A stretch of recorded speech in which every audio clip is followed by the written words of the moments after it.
chers amis, bienvenue en cette nouvelle émission La parole aux écrivains dans le cadre de notre cercle Le rendez-vous Rive Gauche. Aujourd'hui, dans son écrin, chez les éditeurs à Saint-Germain-des-Prés, carrefour de l'Odéon. Très heureuse d'être à nouveau ici. Alors, nous arrivons à la fin de notre saison littéraire. Saison littéraire qui a été très riche. Et avant cette pause estivale, eh bien, mes amis, je souhaitais vous remercier. Vous remercier de votre présence à l'occasion de toutes nos soirées que nous avons faites avec nos amis Alexandre Lacroix, Guy Lagage, Joël de René, Jérôme Garcien et bien d'autres. Et maintenant, plus récemment, dans le cadre de cette émission La parole aux écrivains, si j'en crois, vos retours, les mails, les appels téléphoniques qui m'encouragent à continuer bien sûr le cercle, continuer cette émission, qui sont le lieu privilégié où parlent les livres, ces rencontres que nous attendons, alors maintenant une chaque mois et les autres chaque semaine. Et nous avons l'habitude d'aller à la rencontre de nos amis écrivains.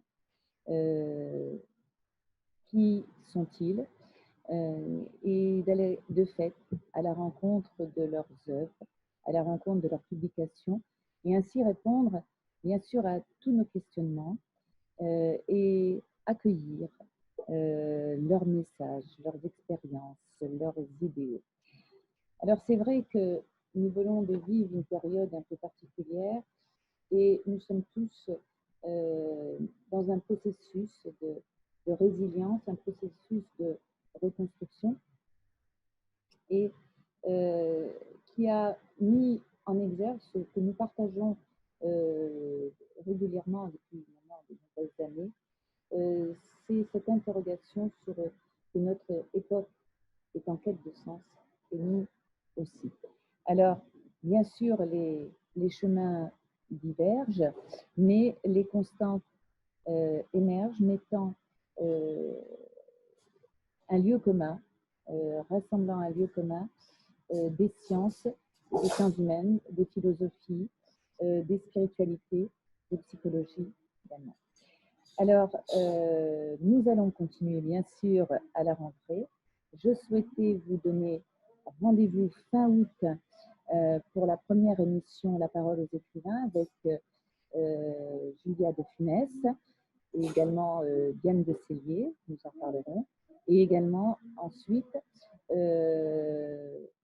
nous retrouver ici chez les éditeurs avec, alors nous verrons qui, car l'actualité va être bien riche, Alexandre Lacroix publie, Charles Pépin aussi, David Fuenteneuse, Frédéric Lenoir, tous nos fidèles, sans compter bien sûr les nouveaux romans dont on parlera également.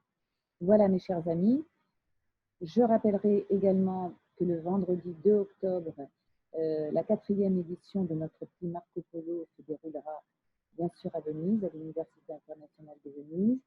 La première délibération vient d'avoir lieu et donc ont été retenus 4 romans, De rien ni de personne chez Rivage, 4 amours chez Stock, J'avais une île chez Prélude et Les femmes 2 chez Gallimard.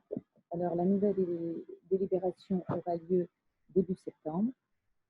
Les lauréats, car je vous rappelle que le traducteur et l'écrivain sont récompensés en même temps. Donc, il s'agit d'un roman italien traduit en langue française.